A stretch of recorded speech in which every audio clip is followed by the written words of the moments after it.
할렐루야, 복되고 귀한 주일입니다. 하나님 주시는 풍성한 은혜가 우리 사랑하는 성도님들과 함께 하시기를 주님 이름으로 축원합니다. 특별히 오늘은 맥주 감사 주일입니다. 우리 안에 잃어버렸던 감사의 고백을 회복하고 더 깊이 주님 만나는 축복과 은혜가 예배 가운데 함께 하시기를 소망합니다. 어느 날 한 임금님이 맛이 기가 막히게 좋은 요리를 잡수신 후에 이렇게 훌륭한 요리를 만든 요리사는 세계 제일의 요리사임이 틀림없어 많은 상을 주어야겠다 생각이 들어서 그 음식을 만든 요리사를 불렀습니다. 그 요리사를 칭찬하면서 음식을 너무너무 맛있게 만들었다고 그렇게 상을 주려고 하니 그 요리사가 임금님에게 이런 얘기를 합니다. 임금님, 칭찬해 주셔서 너무 기쁩니다만 이 요리는 제 기술이 좋아서만 만든 것이 아닙니다. 칭찬을 해 주시려거든 좋은 야채를 판 야채가게 아저씨에게 칭찬을 해 주셨으면 좋겠습니다. 그 음식의 재료가 너무너무 좋아서 좋은 음식을 만들 수가 있었다라는 거예요. 그래서 그 말을 들어보니까 임금님이 일리가 있는 것 같아요. 그래서 그 야채가게 주인을 불렀습니다.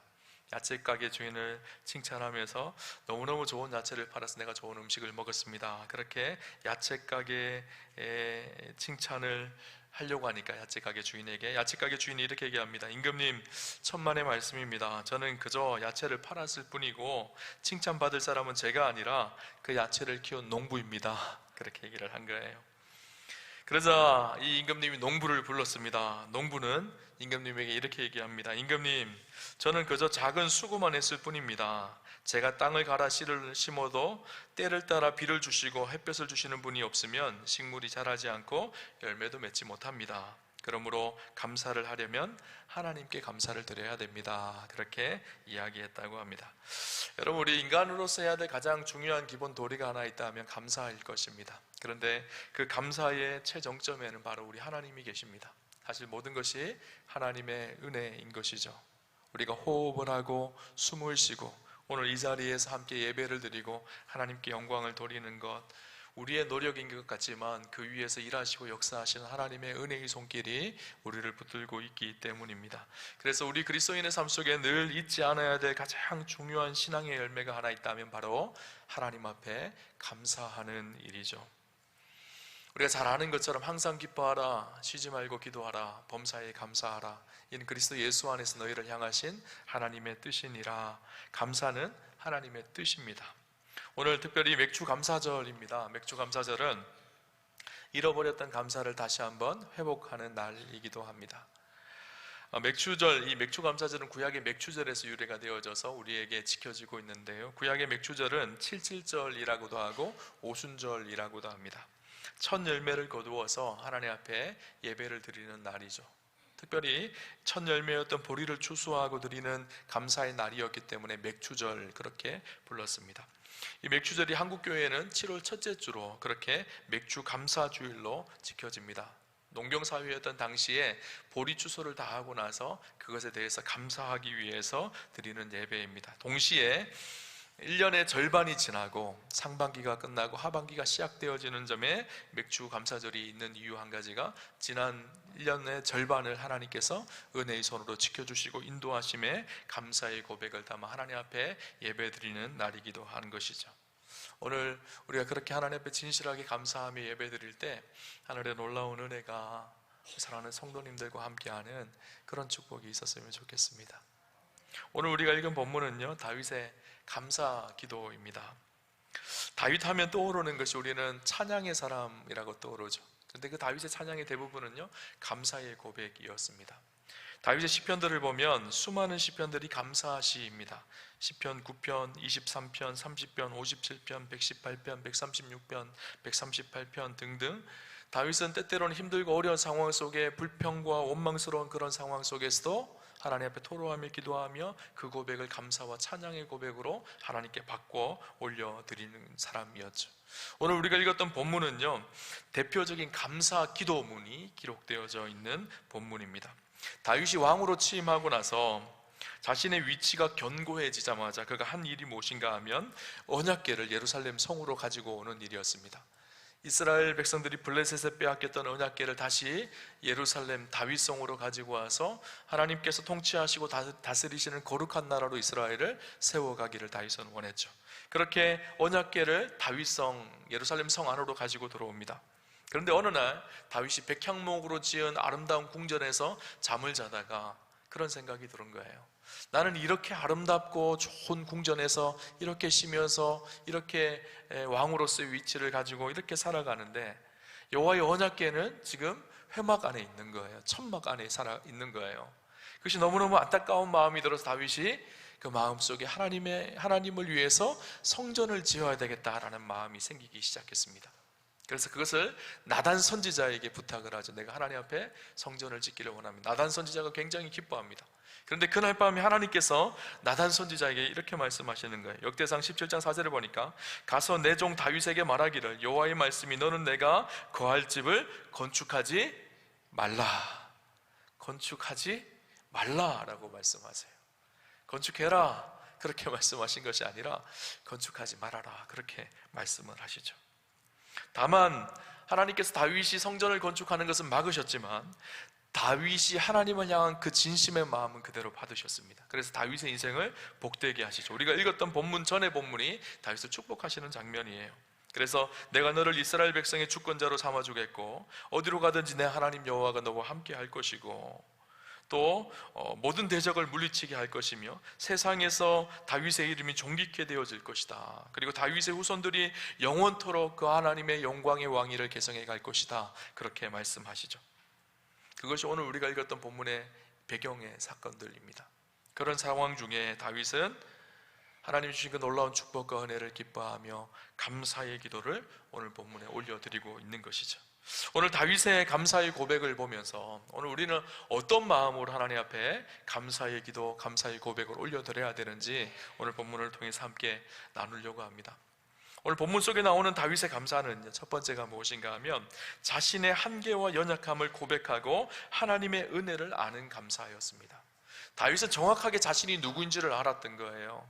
자기를 인식하고 자신의 연약함을 인식하기 시작하니까 하나님의 놀라운 은혜가 보여지기 시작했던 것이죠. 다윗은 지금 백향목 궁에 있었습니다.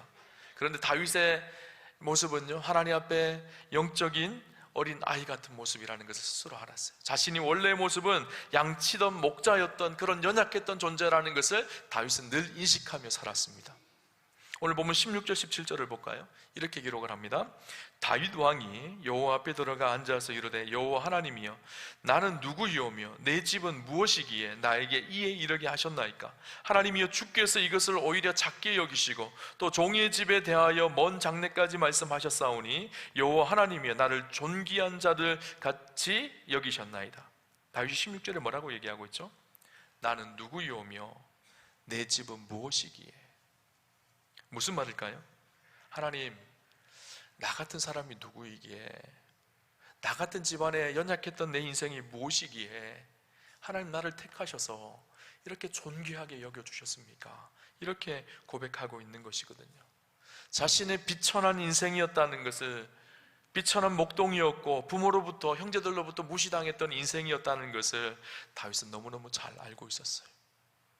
그런 자기를 부르셔서 하나님께서 복을 주셔서 이렇게 자신을 존귀하게 여겨주셨다는 것, 이것이 다윗은 너무너무 감탄스럽고 감격스러웠던 것이죠. 다윗의 이 고백은요, 비단 오늘 본문에만 있는 고백이 아닙니다. 시편 8편을 보면 다윗이 이런 고백을 합니다. 시편 8편 3절 4절에 보면 주의 손가락으로 만드신 주의 하늘과 주께서 베풀어 두신 달과 별들을 내가 보오니 사람이 무엇이기에 주께서 그를 생각하시며 인자가 무엇이기에 주께서 그를 돌보시나이까? 사람이 무엇이기에 주께서 그를 생각하시며 인자가 무엇이기에 주께서 그를 돌보시나이까? 나 같은 사람이 무엇이기에 하나님 나를 생각해 주시고, 나 같은 사람이 무엇이기에 하나님 나를 이렇게 지켜주시고 돌봐주십니까? 이렇게 고백하고 있는 것이거든요. 여러분, 이 사람이라는 말, 4절에 사람이라는 말, 예전에도 제가 한번 설교를 했던 것 같아요. 사람이라는 단어가 에노시라는 단어입니다. 에노시라는 단어는요, 연약한, 볼품없는, 깨어지기 쉬운 이런 뜻이 있습니다. 나같이 깨어지기 쉬운 인생, 나같이 별 볼 일 없는 인생, 이 불치의 병이 있는, 사실 우리 모두는 다 불치의 병이 있거든요. 죄로 인해 죽음의 병이 다 있거든요. 헤어나올 수 없는 한계가 있는 우리의 연약한 인생인데, 나같이 연약하고 볼품없는 인생인데, 그런 존재인데 하나님께서 나를 기억하고 돌보시고 있다는 것을 다윗은 감사하며 찬양하고 있는 것이죠. 다윗의 인생을 한번 생각해 봅시다. 사무엘상 16장에 보면 하나님께서 사울을 왕 삼은 것을 후회하셨습니다. 그리고 그를 버리시고 베들레헴에 사는 이새의 아들들 중에 한 명을 왕으로 세우기로 결단을 하십니다. 그래서 이새의 집을 찾아가죠. 처음에 엘리압을 만납니다. 첫 번째 아들 엘리압은요, 너무너무 탁월한 아들이었습니다. 누가 봐도 왕이 될 수 있는 용맹한, 잘생기고 키도 크고 그런 아들이었습니다. 사람들은 당연히 그가 왕이 될 것이라고 생각을 하고 그에게 기름 부을 것이라고 생각을 했어요. 근데 하나님께서 아니라는 거예요. 둘째를 만났습니다. 둘째도 괜찮습니다. 그런데 하나님께서 아니라는 거예요. 셋째, 넷째, 다섯째, 여섯째, 일곱째, 그렇게 다 하나님께서 아니라는 거예요. 더 이상 아들이 없는지 물었습니다.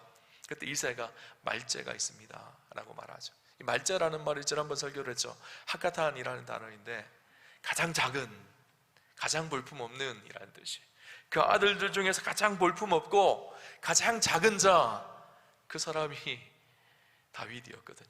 그런데 하나님께서 다윗에게 기름을 부으시죠. 그리고 왕되게 하신 거예요. 다윗이 어떤 생각이 들었을까요? 나 같은 쓸모없는 인생, 양밖에 칠 줄 아는 것이 없는 연약한 내 인생을 하나님께서 택하시고 부르신 것, 그 은혜가 얼마나 컸을까요? 때때로 인생에 고난이 찾아오고 낙심이 찾아올 때도 다윗의 인생 가운데 있었지만, 그럼에도 불구하고 다윗이 주저앉지 않을 수 있었던 것은 하나님이 택하시고 부르신, 자기를 인도하고 이끌어 가신 하나님의 놀라운 손길을 그는 경험하였기 때문입니다.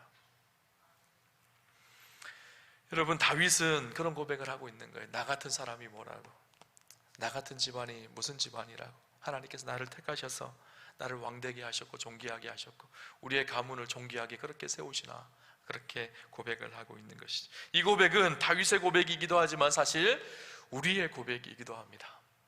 하나님 우리를 부르셨죠. 택하신 족속으로, 왕같은 제사장으로, 거룩한 나라로, 하나님의 소유된 백성으로 그렇게 우리를 택하셨어요. 죄인이고 연약한 우리를 부르신 거예요. 여러분, 전 세계 그리스도인들이 가장 사랑하고 즐겨 부르는 찬송가가 한 곡이 있습니다. 찬송가 305장이죠. 나 같은 죄인 살리신 이라는 찬양이에요. 이 찬양을 지은 분이 존 뉴턴이라는 목사님이신데요, 원래 이분은 탕자같이 인생을 막 살았던 인생이었었어요. 배를 타고 다니면서 거친 인생, 타락한 삶을 살았습니다. 게다가 노예 상선의 선장이 되어져서 노예를 팔아넘기는 정말 못된 짓을 했습니다. 그러던 중에 거대한 풍랑을 만나고 파선하여 죽게 되어진 거예요.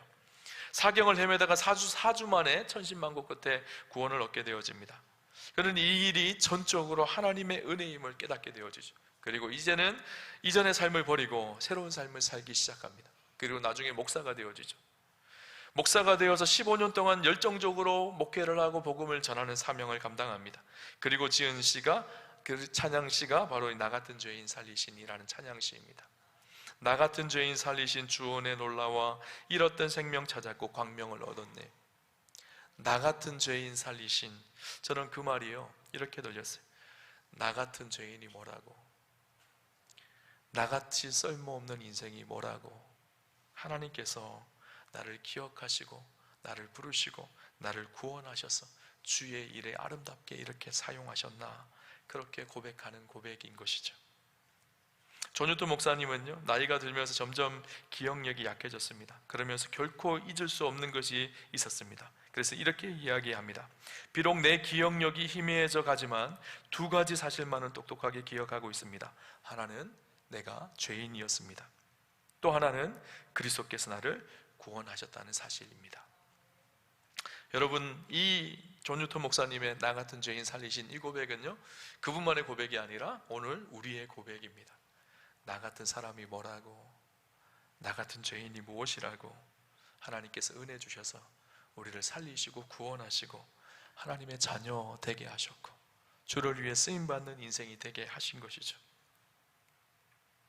감히 우리는 사실 하나님 앞에 나아갈 수도 없었던 존재입니다. 성경은 그래서 우리가 하나님과 원수되었던 자라고 말합니다. 하나님과의 관계가 깨어지고 단절되어졌던 자이죠. 성경은 그것을 죄인이라고 고백하죠. 저와 여러분은 다 죄인이었습니다. 그래서 에베소서 2장은 본질상 진노의 자녀였다. 죄의 싹은 사망이었거든요. 그래서 본질상 진노의 자녀였습니다. 본질상 진노의 자녀였다라는 것은 우리는 심판에서 벗어날 수 없었던 존재였다라는 거예요. 죽을 수밖에 없었던 원수되었던 우리를 위해서 그리스도께서 십자가에 죽으시고 우리에게 찾아오셔서 우리의 영혼을 구원하시고 우리에게 새 생명을 주셨죠. 그래서 로마서 5장 8절에는 이렇게 고백합니다. 우리가 아직 죄인 되었을 때 그리스도께서 우리를 위하여 죽으심으로 하나님께서 우리에 대한 자기의 사랑을 확정하셨느니라. 죄인 된 우리를 위해서 그리스도께서 십자가에 죽으심으로 하나님의 사랑이 우리 가운데 흘러 들어왔죠. 그래서 이제는 우리가 택하신 족속, 왕같은 제사장, 거룩한 나라, 그의 소유된 백성 되게 하시는 놀라운 은혜를 누리게 하신 것이죠. 내가 누구이기에, 나 같은 사람이 무엇이기에. 여러분, 우리가 늘 생각하셔야 합니다. 신앙생활 한다는 것은요, 습관적이고 의무적으로 하는 것이 아니에요. 늘 생각하셔야 돼요. 내가 누구였는지, 내가 받은 은혜가 무엇이었는지. 예수님께서 그래 자주 말씀하신 것이요, 너희가 그러므로 생각하라. 사도 바울도 생각하라 그렇게 말해요. 여러분, 우리의 신앙이 그냥 형식적인 것이 아니에요. 생각하셔야 돼요. 내 안에 그리스도께서 이루신 일들이 무엇인지를 생각하셔야 합니다. 근데 독특한 것이, 여러분, 영어로 생각이 뭐죠? think죠, 그죠? 그런데 감사가 영어로 뭐죠? thank예요, 그죠? think하고 어원이 같다고 합니다. 여러분, 우리가 언제 감사할 수 있는가 하면요, 생각할 때 감사할 수가 있어요. 그리스도께서 내 안에 행하신 일들을 바라보고 내 안에 인도하신 주님이 주신 놀라운 축복과 은혜를 기억하고 생각할 때 감사할 수가 있는 거예요. 여러분, 맥주 감사절을 보내면서요, 생각하십시오. 그냥 지나가지 마시고 우리 안에 베푸신 하나님의 은혜가 무엇인지를 생각하고 그 은혜를 기억하고 그 은혜에 감사하시기를 주님 이름으로 축원합니다. 두 번째, 오늘 다윗은요, 자신의 뜻이 거절당했음에도 불구하고 감사합니다. 다윗의 소원은요, 하나님의 성전을 짓는 것이었습니다. 근데 하나님께서 다윗의 소원을 거절하셨어요. 다윗이 전쟁에서 너무 많은 피를 흘렸다는 거예요. 그래서 그 성전을 건축할 수가 없다는 거예요. 여러분, 거절당할 때 우리의 마음이 어떤가요? 거절당하면요, 화가 납니다. 분노가 납니다. 거절당하면요, 서운합니다. 불평이 나오고 불만이 나오는 것이 당연합니다. 다윗이 이스라엘의 왕이었잖아요. 다윗은 왕이었습니다. 그래서 왕의 힘으로 얼마든지 자기 힘으로 스스로 성전을 건축할 수 있는 능력과 부가 있었던 사람이에요. 그럼에도 불구하고 그 하나님께서 거절하심 앞에 그 뜻 앞에서 순종하죠. 그리고 오히려 감사하고 있어요. 여러분, 불평하게 되는 가장 큰 원인은요, 대부분이 자신이 마음먹은 대로 되지 않을 때 불평합니다. 내가 이런 계획을 세웠는데, 내 목표는 이거였는데, 이 목표대로 되어져야 되는데 하나님께서 그것을 거절하시는 거예요. 그럼 하나님 앞에 분노가 나는 것이죠. 여러분, 아무리 아름답고 훌륭한 계획이라고 하더라도 그것이 내 생각과 내 계획이라면 문제가 있는 거예요. 하나님의 뜻이 무엇인지를 진지하게 묻고 고민해야 합니다. 그리고 그 뜻이 내 뜻과 내 생각과 다르더라도 하나님의 뜻이면 그 속에서 하나님의 섭리가 이루어진다는 것을 신뢰하는 것, 이것이 믿음인 것이죠. 다윗은 그 고백이 있었던 거예요. 19절을 봅시다. 이렇게 고백합니다. 여호와여, 주께서 주의 종을 위하여 주의 뜻대로 이 모든 큰 일을 행하사 이 모든 큰 일을 알게 하셨나이다. 주의 뜻대로 이 모든 큰 일을 행하사, 내 뜻대로가 아니라 주의 뜻대로, 그렇게 고백을 하고 있는 것이죠. 독특하게요, 다윗이 성전을 건축할 때 그 고백 속에는 내가 성전을 건축하겠다라고 고백을 합니다. 그런데 이후에는요, 주의 뜻대로, 내가가 아니라 주어가 바뀌었어요. 주로 바뀌어졌어요. 우리가 믿음으로 산다라는 것은요, 주어가 바뀌는 거예요. 나에서 주로 바뀌는 거예요. 그래서 오늘 본문을 보면요, 짧은 본문이지만 계속해서 반복해서 나오는 단어가 무엇인가 하면요, 주의 종이라는 단어입니다. 다윗은요, 자기가 왕이었지만 주의 종이라고 고백합니다. 종이라는 단어를 세려봤어요. 10번이 나오더라고요. 계속 다윗은 주의 종, 주의 종, 주의 종 이렇게 표현을 합니다. 그 뜻은, 그 말은 무슨 말일까요? 내 뜻이 이루어지는 것이 아니라 주의 뜻이 이루어지기를 원한다라는 거예요. 이사야 55장 8절 9절에 보면 이는 내 생각이 너희의 생각과 다르며 내 길은 너희의 길과 다름이니라. 여호와의 말씀이니라. 이는 하늘이 땅보다 높음같이 내 길은 너희의 길보다 높으며 내 생각은 너희의 생각보다 높음이니라. 하나님의 생각은요, 우리의 생각을 뛰어넘습니다. 우리의 생각보다 훨씬 더 깊고 높으신 분이 하나님이시죠. 그래서 그 하나님의 뜻 앞에 우리가 할 수 있는 것은 주님, 저는 주의 종입니다, 아멘 하고 순종하는 일인 거예요. 그렇죠? 때때로는 내가 생각하는 내 계획이 훨씬 더 아름답고 찬란하게 보일 때가 있습니다. 당장 눈앞에는 그것이 좋아 보일 때가 있죠. 그러나 인생 전체를 놓고 보면요, 하나님의 뜻이 이루어지는 것이 가장 좋은 일입니다. 그 속에 하나님의 역사가 드러나게 되어져 있기 때문인 것이죠. 다윗은 자기의 선택이 있었지만, 자기의 계획이 있었지만 그 속에 일하신 하나님의 뜻을 바라보고 그 뜻 앞에 순종하며 감사의 고백을 오늘 올려드리고 있는 거예요. 그렇죠? 우리 안에도 이런 감사가 있었으면 좋겠습니다. 그리 아니하실지라도 하나님 감사합니다, 그렇게 고백할 수 있는 저와 여러분 되시기를 주님 이름으로 축원합니다. 세 번째는, 다윗은요, 하나님이 행하실 일을 믿음으로 바라보며 감사하고 있습니다. 오늘 본문에 다윗의 자손들, 다윗의 왕가에 주실 복을 이야기하고 있거든요. 23절 24절에 보면 여호와여, 이제 주의 종과 그의 집에 대하여 말씀하신 것을 영원히 견고하게 하시며 말씀하신 대로 행하사 견고하게 하시고 사람에게 영원히 주의 이름을 높여 이르기를 만군의 여호와는 이스라엘의 하나님 곧 이스라엘에게 하나님이시라 하게 하시며 주의 종 다윗의 왕조가 주 앞에서 견고히 서게 하옵소서. 다윗은요, 주의 종과 그의 집에 대하여 말씀하신 것을 영원히 견고하게 하시며 말씀하신 대로 행하여 주옵소서. 하나님께서 다윗과 다윗의 자손들에게 약속하신 그 약속의 말씀을 이루어 주실 것을 믿고 감사하고 있는 거예요. 여러분, 다윗이 받은 축복의 절정은요, 그의 자녀들이 하나님의 영광을 계승할 수 있게 해주신다는 축복이었습니다. 더욱이 자신은 이루지 못했던 성전 건축을 자신의 자녀를 통해서 이루게 하시겠다는 것을 응답받은 것이죠. 그리고 그것을 선포하며 감사하고 있는 거예요.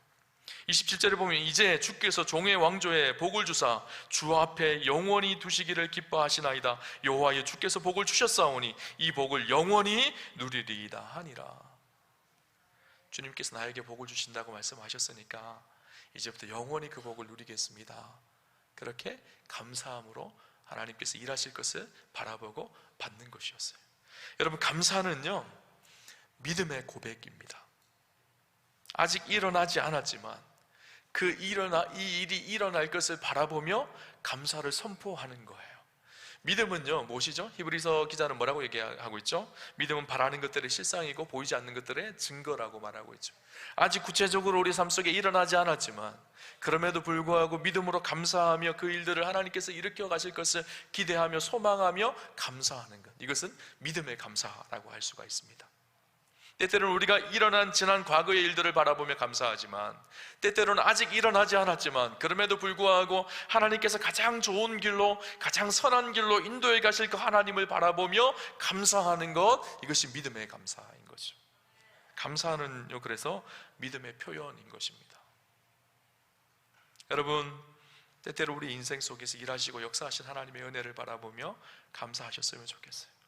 때때로는 내가 계획과 내 생각이 때때로는 하나님 앞에 거절당할 때 하나님의 뜻을 바라보고 하나님의 뜻 앞에 감사하는 은혜도 있었으면 좋겠고요. 또 때때로는 일어나지 않았지만 그럼에도 불구하고 가장 좋은 것으로 주신 하나님을 바라보며 그렇게 감사하는 저와 여러분이 되시기를 주님 이름으로 축복합니다. 우리 인생이요, 천국과 지옥의 삶은요 그렇게 멀지 않아요. 늘 감사 안에 살아가는 사람은요 그 삶이 천국이 되어집니다. 그러나 늘 불평과 분노와 화와 불만이 가득한 인생은요 그 삶이 지옥인 거예요. 지옥과 천국은요 손바닥 앞뒤면 차이예요. 우리가 오늘을 무엇을 고백하며 살아가느냐에 따라서 우리의 삶은 천국이 되기 시작합니다. 그러나 오늘 우리가 무엇을 원망하며 불평하며 살아가느냐에 따라서 우리의 삶은 지옥이 되기도 하는 것이죠. 사랑하는 성도님들, 날마다의 삶이요 천국 되는 축복이 있으셨으면 좋겠어요. 마지막으로 이 이야기로 설교를 정리하려고 합니다. 노만 반센트 필 목사님이 하루는 어느 날 기차를 타고 여행을 하고 있었습니다. 그의 맞은편에는 한 중년 부부가 앉아 있었는데 그 부인은 계속해서 주변 환경에 대해서 원망과 불평을 하는 거예요. 좌석이 불편하고 시트가 불편하고 청소는 제대로 되어 있지 않고 에어컨도 약하고 승무원도 불친절하고 불평 계속 불평만 하는 거예요. 이때 부인의 불평을 듣고 있던 남편이 옆에 있던 필 박사님을 봅니다. 그리고 그에게 인사를 합니다. 저는 변호사이고 제 아내는 제조업에 종사하고 있습니다. 그렇게 인사를 했어요. 그러자 이 필 박사가 부인께서 어떤 제조업에 종사하고 있는지 물었습니다. 그러자 그 남편이 웃으면서 이렇게 얘기합니다. 제 아내는 불평을 만들어내는 제조업을 하고 있습니다. 그렇게 이야기를 했다는 거예요. 여러분, 우리 인생이요, 불평을 만들어내는 제조업이 아니라 감사를 만들어내는 제조업, 그런 인생 되셨으면 좋겠습니다. 감사는요, 우리 인생에 소망을 줍니다. 감사는 우리 인생의 기적을 만들어냅니다. 저 여러분의 인생 속에서 감사를 통해서 일어나는 놀라운 축복과 은혜를 풍성히 누리는 다윗과 같이 감사하는 그런 인생 되시기를 주님 이름으로 축원합니다.